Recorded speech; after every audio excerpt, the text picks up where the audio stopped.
Here's some other business news from across the globe. According to the World Travel and Tourism Council, the travel and tourism sector faces a staggering 100 million job losses due to the COVID-19 pandemic. With no end in sight until a vaccine can be found, there are serious question marks about whether prime destinations across Europe, North America and the Caribbean will receive enough visitors to keep their local industries afloat. As it stands, borders are still closed and airliners remain grounded. Well, for more on this, I'm now being joined by Shikemi Efederu, the founder and CEO of Tambolo, a bespoke travel company working across Africa. Shikemi, thank you so much for joining me on Channel's Business Global. There are so many stats and statistics and numbers coming out of this COVID-19 fallout, but 100 million jobs in the travel and tourism sector. That is staggering. As somebody who runs a successful business within travel, what's the reality of that number? Hi, Juliana. Thank you for having me. Hope you've been keeping safe.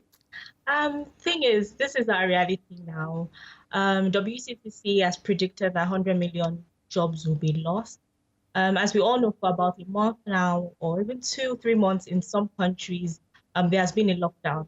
That means no domestic travel, no global international travel, which has affected their sales. And obviously, if there are no sales, they can't make money. And a major problem for them is they can't predict the future. Everything is uncertain. So the best decision they can make now is to either cut staff salaries or lay them off. We can start from between yesterday and today. Virgin Atlantic has laid 3,000 people, and Rolls-Royce, that helps in manufacturing airline parts too, is planning to lay off 18,000 workers. 1 in 4 jobs generally in the world now is indirectly or directly related to tourism. So it's bound to happen. And with the economic crisis that is about to unfold after the corona pandemic and everything, it's just the reality now. Yeah. It is. It's a harsh reality, isn't it? You mentioned the aviation industry. That's another major casualty. Yes, there are job losses across the board, particularly in Britain. As you said, Virgin, BA, Ryanair, the budget airline have also followed suit. Are you having a sense of eagerness from some of your clients or the people you deal with? Are people desperate to get back into the air, or are they more desperate for this pandemic to just be over? I think it's a combination of the two. We have people, most especially because my clients are mainly millennials. You have them, those ones who want to travel. We had to cancel so many trips just before. They really want to travel. But also we still have those people that are not willing to travel anytime soon, up until next year or up until they release a vaccine. And that is when it's actually distributed largely. I would say air travel would be from next week. We see that some airlines will start traveling. Air travel would mainly be based on the individual, how confident they are. And I don't necessarily see people in general being confident in undertaking non-essential travel. So most people that will be traveling would really be for business, healthcare, or maybe domestic travel. And even with business, if you think about it, people are now, it's like we live in a virtual economy now. So you might as well just have your business meeting online.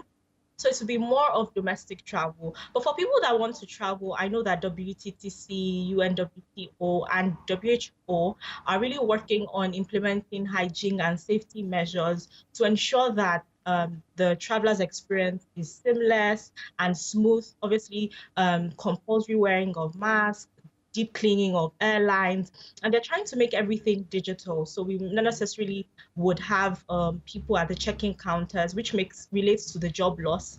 And even what's it called? Tourism boards are issuing, I know Turkey is issuing travel certificates for transportation, restaurants, and hotels in general to ensure that they've kind of passed a COVID test. So that way we know that, okay, they can travel. So there's so many. And it's safe. We're running out of time, Shikemi, unfortunately, and I've got to ask you this question before you dash. Nigeria, we already know, I've had this discussion plenty of times here in my studio about tourism just not being strong enough, and it should be stronger.